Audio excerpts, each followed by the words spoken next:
ஸ்ரீமத் பாகவதம் 105ஆம் பகுதி.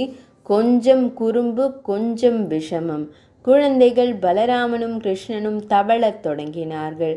தங்க ஆபரணங்கள் அணிந்து கரங்களில் கங்கணமும் பாதங்களில் சலங்கைகளும் குலுங்க அவர்கள் தவழ்ந்த காட்சி அலாதியான இன்பத்தை தந்தது.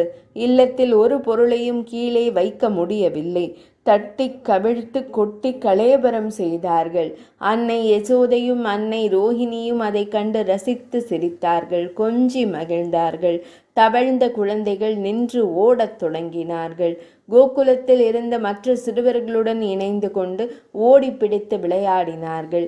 எல்லோரையும் விட கிருஷ்ணன் மிகுந்த குறும்புக்காரனாக இருந்தான். பசுக்களிடம் பால் கறப்பதற்கு முன்பாகவே கன்றுகளை அதனிடம் அவிழ்த்து விடுவது, கறந்து வைத்திருக்கும் பாலை எவரும் அறியாமல் குடித்து விடுவது, வெண்ணெய் பானையை எடுத்துக்கொண்டு ஓடிவிடுவது என்று அவனுடைய குறும்பு செயல்கள் அதிகரித்து கொண்டே போனது.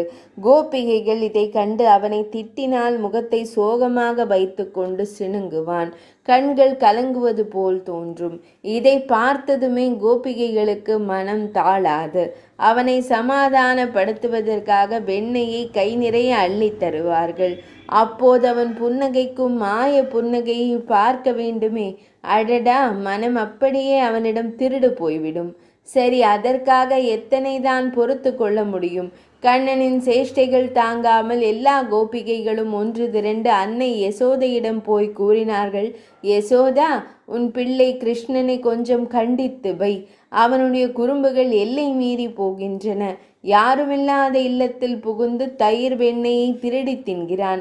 தான் சாப்பிடுவது மட்டுமில்லாமல் குரங்குகளுக்கும் அள்ளி அள்ளி கொடுக்கிறான். இவன் கைக்கு எட்டாதபடி உரியில் எடுத்து வைத்தாலும் உரல்கள் முக்காலி போன்றவற்றை அடுக்கி அதன் மீது ஏறி பானைகளில் ஓட்டை போட்டு எடுத்து உட்கொள்கிறான். இல்லத்தில் உணவருந்துவதற்கு எதுவும் கிடைக்காவிட்டால் தொட்டிலில் இருக்கும் குழந்தைகளை கிள்ளி அழவிட்டு ஓடுகிறான் என்று புகார் பட்டியலை அடுக்கினார்கள்.